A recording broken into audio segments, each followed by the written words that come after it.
Hello बच्चा party, welcome back to GTB classes. बच्चा जी, आज हम करेंगे +1 साइंस के लिए। टॉपिक का नेम है law of conservation of linear momentum. 9th class में बहुत अच्छे से आपने इसको पढ़ा है। 2-3 थिंग्स जो उसमें से अब एडवांस है जो हम पढ़ेंगे कि क्या वो जो लीनियर मोमेंटम का जो लॉ है वो कंजर्व रहता है, किन किन एप्लीकेशंस पर, कैसे, बहुत सारे एक डेरिवेशन वो भी पढ़ेंगे। और जो एप्लीकेशन है, इनकी इसकी जो एप्लीकेशंस है उसको डीपली पढ़ेंगे। वैसे देखा जाए बच्चा जी तो law of conservation of linear momentum, law का मतलब क्या है? कोई कानून है। कंजर्वेशन मींस कोई फर्क नहीं पड़ता, कंजर्व रहता है। और रहता कौन है? Linear momentum. तो लीनियर मोमेंटम दरअसल चीज है क्या? तो लीनियर मोमेंटम बच्चा जी हमारे पास P = m/v है, ये मास है और ये है उसकी वेलोसिटी। तो इन्होंने कहना क्या चाहा बच्चा जी? इन्होंने कहा कि अगर कोई सिस्टम है, सिस्टम का मतलब क्या होता है बच्चा जी? जिसमें कुछ ऐसी चीज जिसमें दो से ज्यादा या 3 बॉडीज जो है वो आपस में इंटरकनेक्टेड हो, उसे हम बोलते हैं सिस्टम। समझे बात? कोई भी सिस्टम मीन्स कोई भी कुछ चीज, ओके, उसके अंदर 2-3 बॉडीज आपस में किसी भी म्यूचुअली कैसे भी इंटरकनेक्टेड हो तो बच्चा जी वो एक पूरा क्या बनता है? सिस्टम।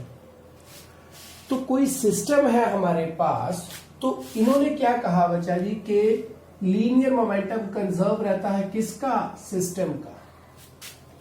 तो इसका मतलब क्या हुआ कि इसके अंदर जो भी बॉडीज होंगी बच्चा जी, वो बॉडीज आपस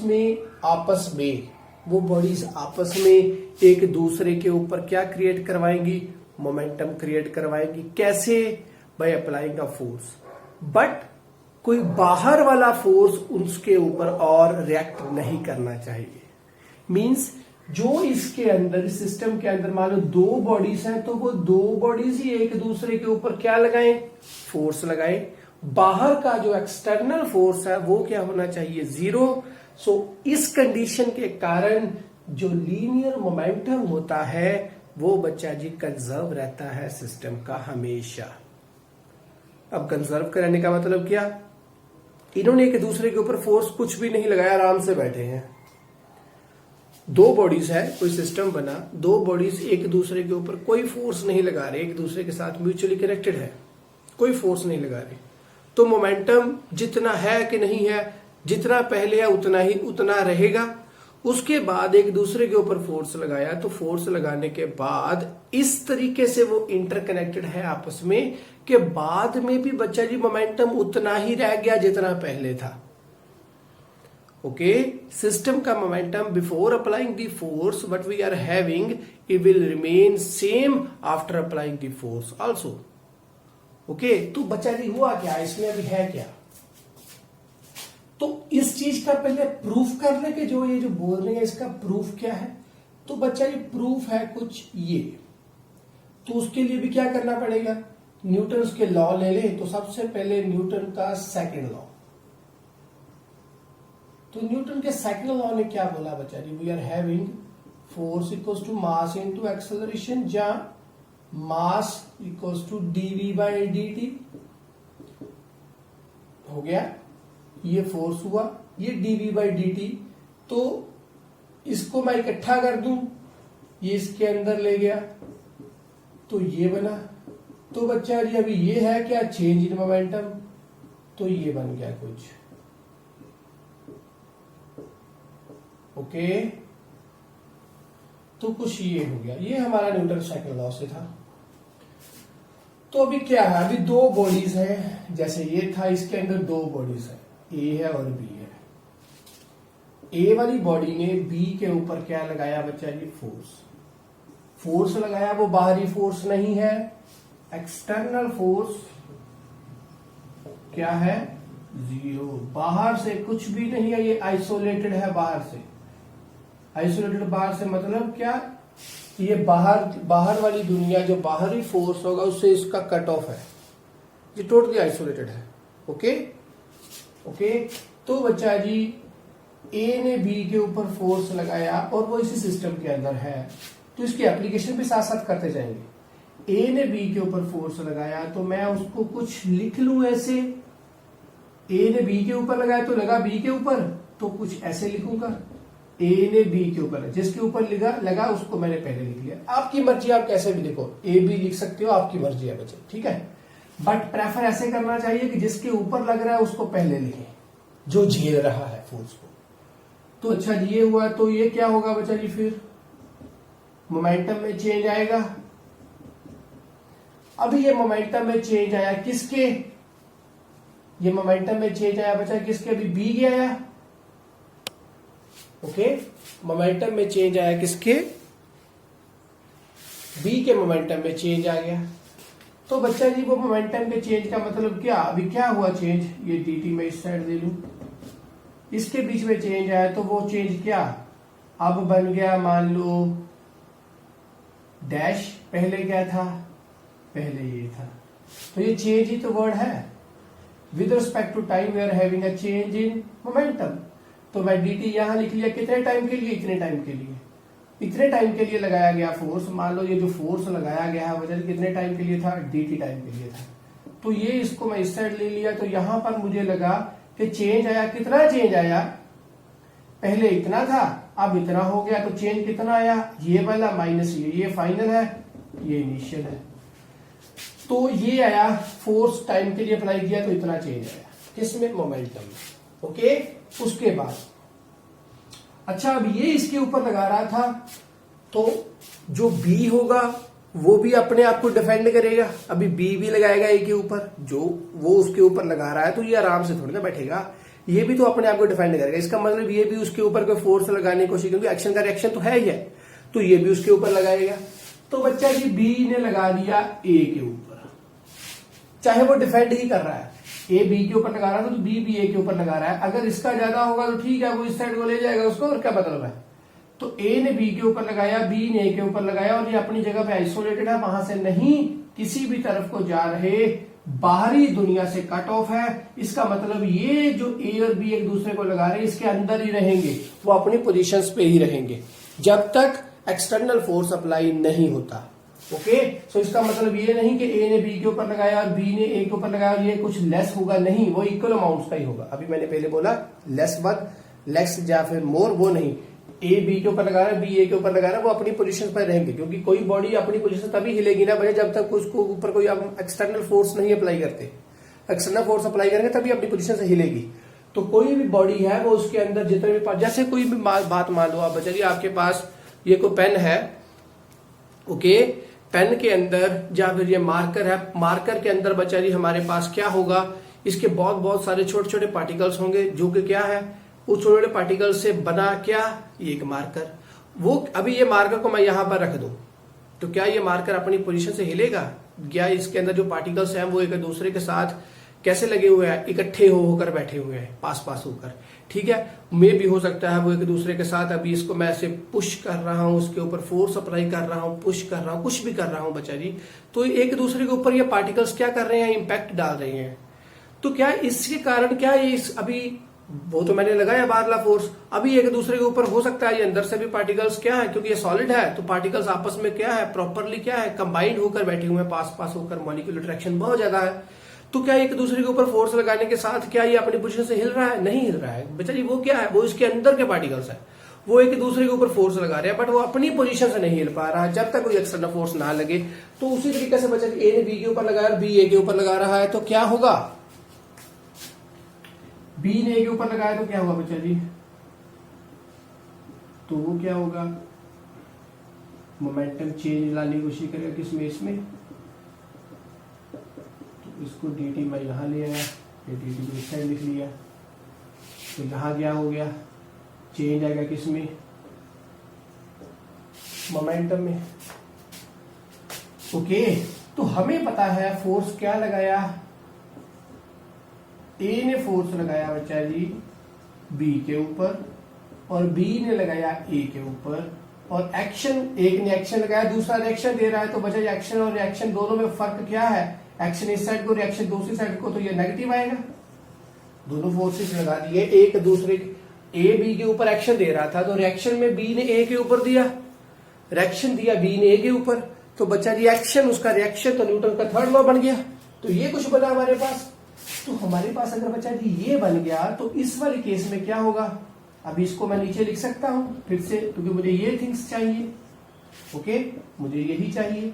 जा ऐसे कर लो, जा दोनों साइड पे dt की मल्टीप्लीकेशन कर लो। क्यों? क्योंकि बच्चा जी टाइम तो सेम रहा, जितनी देर तक इसने इसके ऊपर एक्शन लगाया उतनी ही देर तक इसने इसके ऊपर रिएक्शन दिया।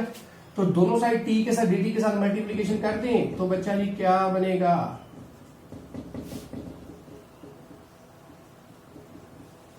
टाइम सेम तो ये गया तो कुछ ये बना। अभी इसके साथ क्या बनेगा, लिखा जाए ए बी का क्या बनेगा बच्चा जी,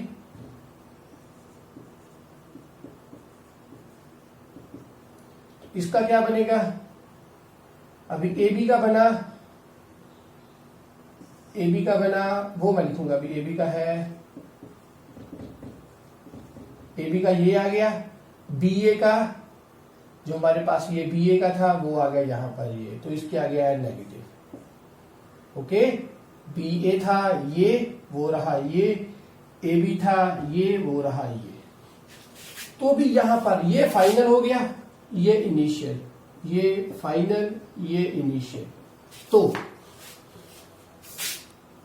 अभी इसको क्या करना चाहिए, अभी दोनों केसेस में अभी ये नेगेटिव है वो पॉजिटिव है, तो क्या बना गया बच्चा जी, इसके ऊपर नेगेटिव तो ये बन गया पॉजिटिव यहाँ पर, तो ये पी ए है तो यहाँ पर P A dash P A है और यहाँ पर पी ए डैश था। तो ये फाइनल एक साइड कर लें और इनिशियल एक साइड कर लें तो क्या बना बच्चा जी, इसको इस साइड ले आऊं, इसको इस साइड ले आऊं, तो हमारे पास बना P A plus P B. तो ये क्या बना, P A dash plus P B dash. तो ये क्या था, ए का मोमेंटम, ये क्या था बी का, ये किसका ए का, ये किसका बी का, ये कौन से है फाइनल, ये कौन से है इनिशियल। तो इसका मोमेंटम मींस फोर्स लगाने से पहले जो टोटल मोमेंटम था किसका, ए और बी का, और फोर्स लगाने के बाद जो मोमेंटम बना किसका, ए और बी का, दोनों क्या है सेम। तो इसने भी क्या बोला, कंजर्व रहता है कौन, लीनियर मोमेंटम, जब फोर्स एक्शन और रिएक्शन दोनों एक दूसरे के ऊपर लगाते हैं। बट एक्सटर्नल फोर्स, फिर से बोल रहा हूं, एक्सटर्नल फोर्स क्या होना चाहिए, शून्य।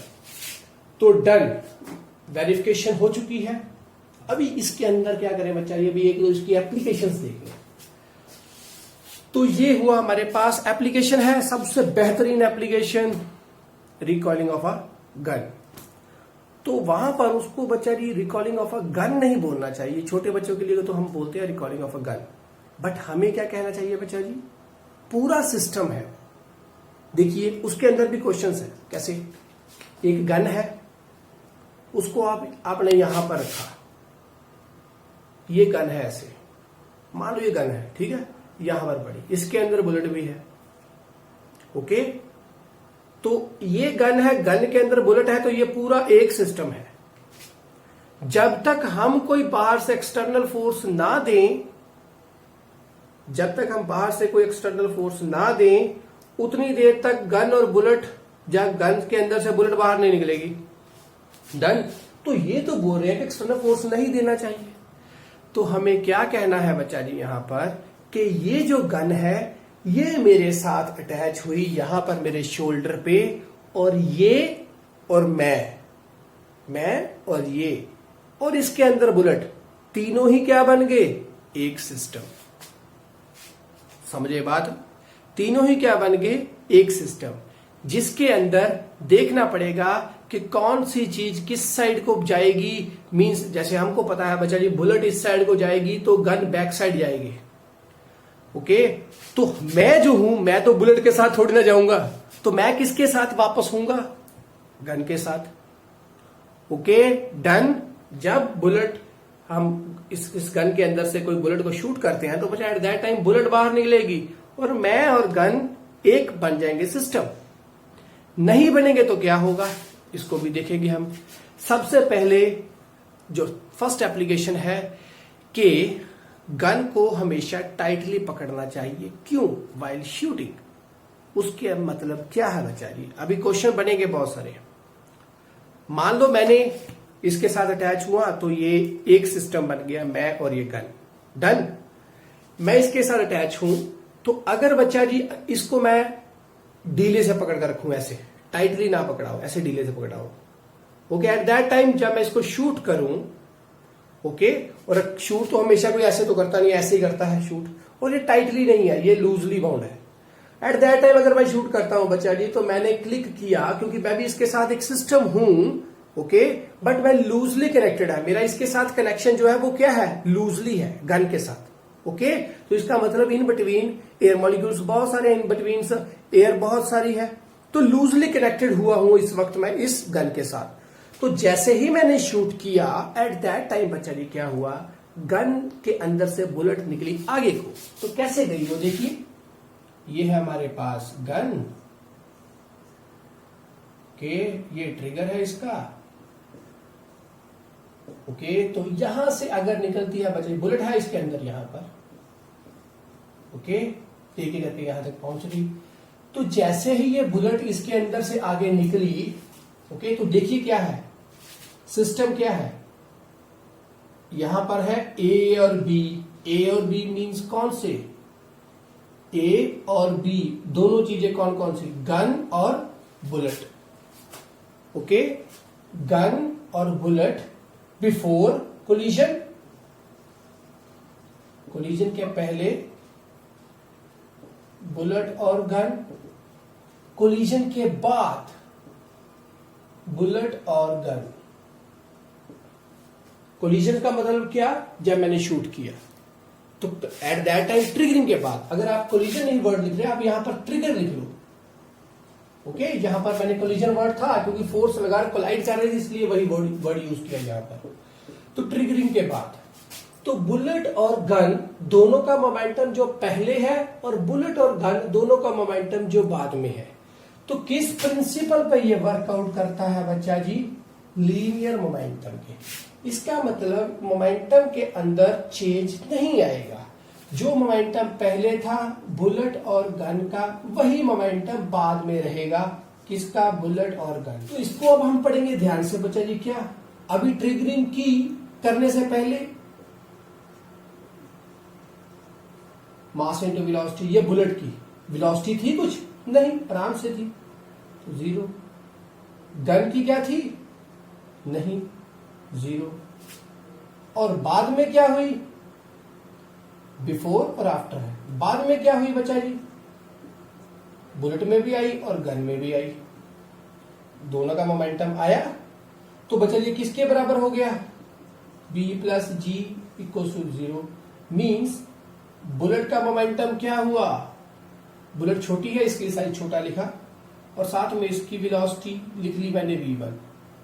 ये गन है तो इसको मैंने लिख लिया m, और साथ में इसकी वेलोसिटी लिख ली ये, और ये बन गया जीरो, बराबर बन गया जीरो। जीरो कैसे आया, क्लियर हुआ ये आपको यहां से, ओके। तो ये चीज बनकर हमारे पास तैयार है। और यहां से क्या समझ में आ रहा है बच्चा जी, ये चीज अभी ये नेगेटिव क्या बताएगा, वो ये बताएगा कि जिस साइड को बुलेट जाएगी उससे ऑपोजिट साइड को क्या जाएगा, इसका मोमेंटम। और ये किसका है, गन का है, गन उससे ऑपोजिट जाएगी। क्लियर, ये भी क्लियर है। अभी देखिए क्या है, अभी इसके अंदर जो अभी स्ट्रेटेजी मेन लगेगी वो आपको ध्यान से समझनी है। वो क्या बच्चा जी, इन दोनों की मल्टीप्लीकेशन करने के बाद जो रिजल्टेंट आएगा, और इन दोनों की मल्टीप्लीकेशन के बाद जो रिजल्टेंट आएगा वो क्या होना चाहिए, इक्वल। ये तो डायरेक्शन ही है ना, मैग्नीट्यूड सेम चाहिए। तो बच्चा जी इसका मैग्नीट्यूड का मतलब क्या, अभी ये जो बुलेट है, बुलेट का साइज और इसका मास देखकर चले क्या है, बहुत ज्यादा छोटा है, साइज बहुत छोटा है, मास बहुत कम है। तो इसका मतलब इसकी वेलोसिटी क्या होनी चाहिए, काफी ज्यादा। इसका मास कम है, इसकी वेलोसिटी क्या होनी चाहिए, बहुत ज्यादा, तभी ये आर बना कुछ, डन, कुछ भी बना। तो ये जो अभी इस जो बुलेट है, अभी ये जो गन है, गन का मास तो काफी बड़ा है, काफी ज्यादा है।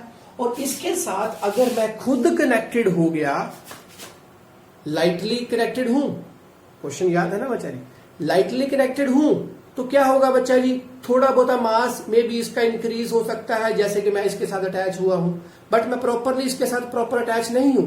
ये मैंने गन अभी यहां पर लगाकर नहीं रखी है कि मैं इसको टाइटली पकड़ कर रखूं, नहीं, लाइटली पकड़ कर रखी हुई है। ओके, बट मैं इस सिस्टम का हिस्सा हूं, बट मैंने लाइटली पकड़ कर रखी है। तो जैसे ही मैं ट्रिगर किया, जैसे ही मैंने ट्रिगर किया तो ये क्या हुआ, अब इसका मास क्या है, ऐसे पकड़ा होता तो मैं और ये इकट्ठे होते तो मास ज्यादा होता, तो मास ज्यादा हो जाता तो वेलोसिटी क्या होती, कम होती, और इक्वल्स टू क्या बनाती, इसी आर के बराबर। ये दोनों मल्टीप्लाई होकर इसी आर के बराबर बनते, तभी ये आर बनता, जिस तरह इसका रिजल्टेंट है उतना ही ये बनता, जिस तरह इसका जितना मोमेंटम उतना ही इसका मोमेंटम बनता। ओके, तो बच्चा ये अगर लाइटली कनेक्टेड है, अगर लाइटली पकड़ कर रखा है, तो एट दैट टाइम क्या होगा, स्पीड थोड़ी ज्यादा बढ़ेगी। ओके, तो वो शूट पीछे को लग सकती है, चोट लग सकती है हमें। बट अगर हमने इसको टाइटली पकड़ कर रखा है, तो मैं और ये एक सिस्टम प्रॉपर बन गए, तो मास और इंक्रीज हो गया, मास और इंक्रीज हो गया, तो वेलोसिटी की वैल्यू और कम हो जाएगी, तो इसका मतलब हमें चोट लगने के चांसेस कम हो जाएंगे, इसलिए हम इसको टाइटली पकड़ कर रखते हैं। Are you getting the thing? First application done है। सेकंड, दोनों की वेलोसिटी अलग अलग है। ओके, तो इन दोनों वाले केसेस में हमने ये भी पढ़ लिया बच्चा जी, किसकी वैल्यू, अभी इसकी मास की वैल्यू ज्यादा, इसके मतलब इसकी वेलोसिटी कम होगी, इसके मास की वैल्यू कम है, इसकी वेलोसिटी ज्यादा होगी। ओके, ताकि मोमेंटम क्या रह सके, सेम इक्वल रहना चाहिए, मोमेंटम कंजर्व रहना चाहिए। और यहां पर जो मोमेंटम बना फाइनल वाला, इनिशियल तो 0 हो गया, फाइनल वाला जो बना उसमें बच्चे हमें ये पता चला कि मोमेंटम सेम रखना होगा। डन। दूसरी एप्लीकेशन, रिकॉलिंग के टाइम, शूटिंग के टाइम गन रिकॉइल करती है, क्यों, वो यहां से क्लियर हुआ, क्योंकि नेगेटिव साइन आया, ये 0 है, बिफोर आफ्टर ये 0, और ये हमारे पास बना ये नेगेटिव है, जिस इसका मोमेंटम एक साइड को, दूसरा दूसरी साइड को, इसलिए रिकॉइल करती है, ये भी डन। ओके, तो इसका मतलब बच्चा जी क्या, जिसका मास ज्यादा हो उसकी वेलोसिटी क्या होती है, कम, ये भी लिख लेना। थर्ड है, जैसे कोई आप किसी बोट के ऊपर खड़े हो, अगर आप सडनली बच्चा जी उस बोट से निकलकर उस शोर के ऊपर जाते हो, सी शोर के ऊपर जाते हो बच्चा जी, एट दैट टाइम क्या होगा, अगर तो उस जिस बोट पे आप सवार हो बच्चा जी, उस बोट के ऊपर बहुत सारे लोग और बैठे हुए हैं, बहुत सारे, जहां वो जो बोट है वो बहुत हैवी है, तो आप और बोट एक सिस्टम थे, जैसे ही आप उस बोट से उतरकर दूसरी साइड को गए, क्योंकि आप पहले बैठे थे सारे, टोटल मोमेंटम बिफोर 0 हो गया, 0 0 0 हो गया, तो अभी आप एकदम से आप निकलने की कोशिश करने लगे, बट सिस्टम कनेक्टेड है, आप और बोट कनेक्टेड हो, तो जैसे ही आप और बोट, मैन और बोट इक्वल्स टू 0 हो गया, ये 0, ये फाइनल है, तो ये 0 है, तो जैसे ही बच्चा जी मैन और बोट दोनों का बच्चा जी मोमेंटम क्या होगा, एक दूसरे से ऑपोजिट। अब अगर बच्चा जी मास आपका है ठीक ठाक, ठीक है, और बोट के ऊपर मास बहुत ज्यादा है, वो बहुत हैवी है, तो एट दैट टाइम अगर आप बच्चा जी जंप करके शोर की ओर जाते हो बच्चा जी, तो आप जितना मोमेंटम क्रिएट करवाओगे अपने मास और वेलोसिटी, कितनी वेलोसिटी के साथ आप निकल कर जाते हो, उसी के अकॉर्डिंगली उस पर मोमेंटम बनेगा। अगर तो वो बहुत लाइट वेटेड है, तो आप गए तो वो बहुत जल्दी से निकल कर जाने की कोशिश करेगी, क्योंकि आप उसमें हैवी हो और वो बहुत लाइट वेटेड है, तो उसका बहुत लाइट वेट, उसका मास बहुत कम है, पर मोमेंटम इक्वल रखना पड़ेगा, इसलिए वो बहुत जल्दी से निकलेगी। अगर वो बहुत भारी है तो आप निकल कर जा रहे हो, तो वो उतनी, और आपको वो क्या देगी, आपको अच्छी रिएक्शन देगी, क्योंकि आप उसके ऊपर एक्शन देकर निकल कर जा रहे हो, तो आप उसके ऊपर एक्शन देकर शोर के ऊपर और जाओगे बच्चा जी, तो वो आराम से आपको रिएक्शन दे सकती है इजीली, क्योंकि वो बहुत हैवी है, और वो भी उतना का मोमेंटम क्रिएट करेगा, क्योंकि उसका मास बहुत ज्यादा है, थोड़ा सा वी आ जाएगा तो बच्चा जी मोमेंटम उतना ही बन जाएगा जितना आप मोमेंटम देकर उस साइड को गए थे, क्योंकि अपना मास और कितनी वेलोसिटी के साथ आप गए, वो वाले दोनों चीज कनेक्टेड हो गई, और हमारे पास पता चलेगा कि मोमेंटम ये और ये क्या हुआ, ये मैन का आपका मास और आप कितनी वेलोसिटी के साथ गए इक्वल्स टू, ये बोट बहुत भारी है और इसकी थोड़ी वेलोसिटी है, क्योंकि ये दोनों चीजें क्या होनी चाहिए, नेगेटिव तो है ही है, ये दोनों चीजें क्या चाहिए, सेम। Getting the thing. तो बच्चा जी ऐसी और भी एप्लीकेशन होगी जिसको आप आराम से कर सकते हो। तो ये था हमारा law of conservation of linear momentum, ये हो गया। इसके बाद रॉकेट है, रॉकेट को बहुत आराम से पढ़ना पड़ेगा, बहुत ध्यान से पढ़ना पड़ेगा और बहुत अच्छे तरीके से समझना पड़ेगा आपको। सो उसके लिए अपने अंदर डेडिकेशन बनाकर रखिए। आज के लिए बस इतना ही। खुश रहें, खुशहाल रहें और पढ़ते रहें। बेल आइकन जरूर प्रेस करना बच्चा। Bye bye.